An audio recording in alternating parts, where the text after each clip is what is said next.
అందరూ కూడా నమ్మినారు. నమ్మి 151 స్థానాలు గెలిపించారు. చంద్రబాబు నాయుడు చేసిన అభివృద్ధి, అమరావతి, ఇప్పుడు ఏదైతే మా అన్న కూర్చొని ఉన్నాడో ఈ మొన్నటిదాకా కూర్చొని ఉన్నటువంటి భవనాలు అయితేనేమి అన్నీ కూడా ఆయన కట్టినట్టు ఆయన పుణ్యమే. కానీ అవన్నీ మర్చిపోయారు ప్రజలు. మర్చిపోయేట్టుగా చేసినాం. సోషల్ మీడియా అయితేనేమి, కొంతమంది టీవీల్లో కూర్చొని మాట్లాడేటువంటి పెద్ద పెద్ద మహానుభావులు అయితేనేమి, ఇంకా కొంతమంది వాళ్ళ పేర్లు నేను చెప్పను, అనలిస్టులు అంటారు వాళ్ళందరూ టీవీల్లో కూర్చొని అన్నకు ఈ మాదిరి సొంత స్నేహాన్ని చంపినారు, జగన్మోహన్ రెడ్డి ఎదుగుదల చూడలేక, జగన్మోహన్ రెడ్డి గెలిచేది చూడలేక అని రకరకాలుగా మాట్లాడి వాళ్ళను ఇది చేయగలిగినాం, ట్రాన్స్లేట్ దింపగలిగినాం. వర్కౌట్ అయింది. అదేవిధంగా ఈసారి వర్కౌట్ అవుతుందని రాయి దెబ్బ పడింది, గులకరాయితో కొట్టించుకున్నాడు. మళ్ళీ ఆ రాయి మళ్ళీ ఇంకొకటి తగలటం, అది ఓవర్ యాక్షన్ చేశారు, అటర్ ప్లాప్ అయింది. ఆ రాయి మళ్ళీ ఎల్లంపల్లి శ్రీనివాసు తగలటం, అది మళ్ళీ ఇంకొకటి ఇవన్నీ అవులే అయిపోయి అది పోయింది, నాశనం అయిపోయింది.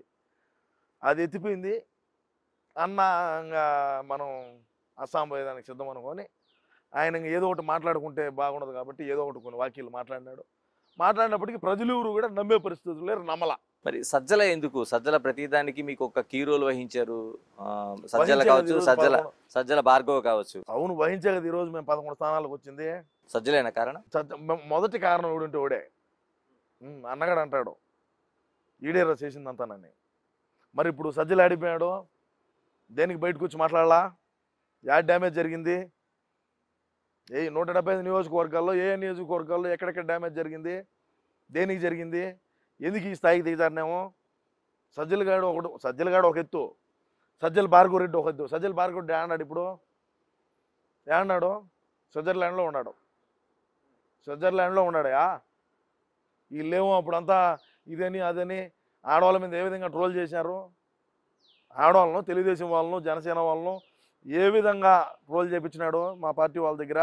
ఎన్నిసార్లు చెప్పినాను నేను, ఇది చేయొద్దురా, ఇది చేయొద్దు, చెడ్డ, ఇది మనకు చాలా డ్యామేజ్ జరుగుతుంది, మన పార్టీకు చాలా డ్యామేజ్ జరుగుతుంది. ప్రజలు, ఇది ప్రజాస్వామ్యం, ప్రజలు అన్నీ గమనిస్తూ ఉన్నారు.